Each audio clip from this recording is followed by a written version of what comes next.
अस्सलाम वालेकुम रहमतुल्लाहि व बरकातुहू। आज हम बात करेंगे कि तकब्बर करने वाला शख्स और गुरूर करने वाला शख्स, खुद पसंद आदमी, ये एक कबीरा गुनाह है। क्योंकि तकब्बर अल्लाह की चादर है। जो अल्लाह की चादर को छीनने की कोशिश करेगा उसे अल्लाह छीनेगा, उसे अल्लाह तबाह बर्बाद करेगा। अल्लाह कुरान में फरमाता है कि इन्नहु ला युहिब्बुल मुस्तकबिरीन, अल्लाह तकब्बर करने वालों को पसंद नहीं करता। तो मैं पहले तकब्बर की एक तारीफ बताता हूँ आपको। बातरुल हक़ व गम्तुन नास, हक को जुटलाना और लोगों को हकीर जानना असल तकब्बर है। जो आदमी हक को जुटलाता है, जो खालस दीन को अपनाने के बजाय अपने इमामों की, अपने पीरों की, अपने जो है वो रहबरों की बात मानता है, नबी की बात को पीछे कर देता है और उसे पता भी है और साथ ये बात भी कहता है कि हमारी मजबूरी है, हम मुकल्लद है, हमारी मजबूरी है, तो हम हदीस को तो मानते हैं। तो हक बात को जुटलाना जो है वो ये तकब्बर है। और तकब्बर की और बहुत सी शिक्के हैं। तो नबी अलैहिस्सलातु वस्सलाम ने फरमाया गुरूर करने वाला शख्स भी जन्नत में नहीं जाएगा, हत्ता के यहाँ तक के ऊंट को सुई के सुराख से ना निकाल ले। तो जाहिर बात है ऊंट सुई के सुराख से नहीं गुजर सकता। तो इसका मतलब है कि मुतकब्बर आदमी जन्नत में नहीं जा सकता। यह अथेंटिक बात है। तो तकब्बर करने वाला अल्लाह को पसंद नहीं है। तो तकब्बर की और बहुत सी जो है वो ज़राए है। तकब्बर कहाँ इंसान कैसे करता है? जो तकब्बर करने का एक तो उसकी तीन किस्में ये हैं कि अल्लाह के मामले में तकब्बर करना, नबी के मामले में तकब्बर करना, लोगों के साथ पैसे के मामले में तकब्बर करना। पैसा आ जाता है, एक आदमी गरीब है तो अचानक अल्लाह उसे पैसा दे देता है। तो पैसा तो करोड़ के काम नहीं आया।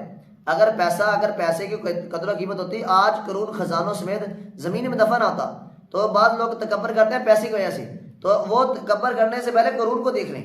जो पैसों समेत, खजानों समेत, दुनिया जहान के खजाने एक तरफ हों तो कुरून के खजाने एक तरफ हों, तो फिर भी जो कुरून के खजाने वो बहुत ज़्यादा हैं। तो ये भी तकब्बर की एक किस्म है जो इंसान तकब्बर ये खजानों की वजह से करता है। फिर इंसान ये टोटल मेरे ख्याल से तकब्बर की बहुत सी शिक्के हैं। तो हम बात करेंगे, चंद एक बयान करेंगे।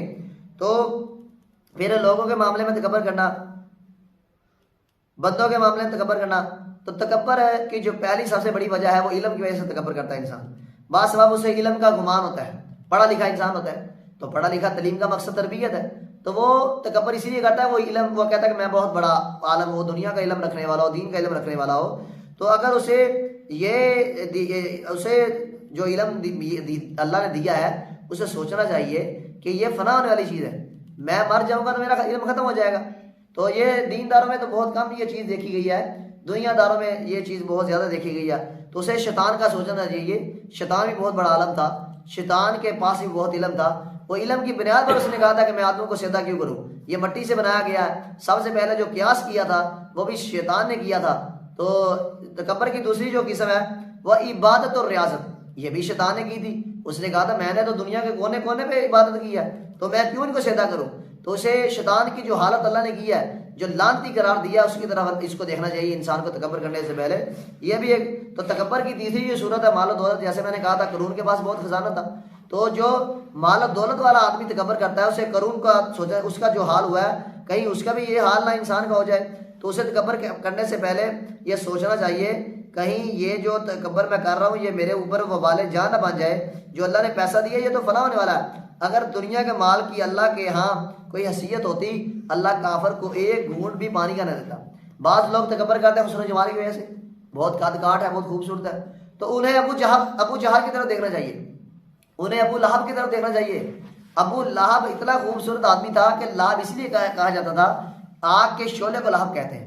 वो कद काठ वाला अबू जहल कितना बड़ा कद था, वो उसके काम आया। अबू लहब के काम उसका हुस्न आया, क्या उसने उसको जहन्नम से बचाया। तो हुस्न जमाल वाले जो तकब्बुर करते हैं उसे बिलाल की तरफ देखना चाहिए, उसे दूसरे सहाबा की तरफ देखना चाहिए, उसे अब्दुल्ला बिन मसूद की तरफ देखना चाहिए। जो कद तो नहीं थे, जाने तो इतनी नहीं थी, हुस्न तो नहीं था, लेकिन चलते ज़मीन पर थे, उसके कदमों की आवाज़ जन्नत में आती थी। तो जो लोग हुस्न की वजह से तकब्बुर करते हैं उसे इन लोगों की तरफ देखना चाहिए। तो अगली जो है वो हुस्न जमाल के बाद जो ताकत, कुव्वत और ताकत का जो खुमार है इंसान के दिमाग में, जो उसे ओहदा मिला है, जो उस इंसान को एक कुर्सी मिली है, जो इंसान को एक सीट मिली है, उसकी वजह से भी इंसान तकब्बुर करता है। तो ये जो ओहदे मिले हैं, ये जो कद काठ वाले और ओहदों वाले हजरत सुलेमान अलैहिस्सलाम की तरफ देखना चाहिए, जिन्हें अल्लाह ने हर जानवर की बोली सिखाई थी, जिनके ताबे हवाएं, पानी, ज़मीन और आसमान की मखलूक, जिन और शैतान उसके ताबे थे। तो हज़रत सुलेमान अलैहिस्सलाम ने क्या कहा था? रब्बी औज़ीनी अन अश्कुर नेमतक अल्लती अनअमत अलैया व अला वालिदैया। ए अल्लाह, मैं तेरा शुक्र करता जो तूने मुझे नेमतें दी हैं। तो इसलिए तकब्बुर नहीं करना चाहिए। ये दुनिया फ़ानी है, ये दुनिया का माल फ़ानी है, ये शोहरत फ़ानी है। वही इंसान जब उसे मौत आ जाती है, वो अफसर हो जो भी हो इंसान, लोग उसे मुर्दा कहना शुरू कर देते हैं। लोग कहते हैं मैयत का जब कब कब्रिस्तान जाएगी, वो जो आलीशान महल है उसका उसे वो कब्र करार दिया जाता है। कहते हैं कब्र कहाँ है, वो उस आदमी की कब्र कहाँ है। जो जिंदगी है, जो उसे शोहरत मिली है, उसे मुर्दा तस्वर किया जाता है। इसलिए तकब्बुर अल्लाह की चादर है।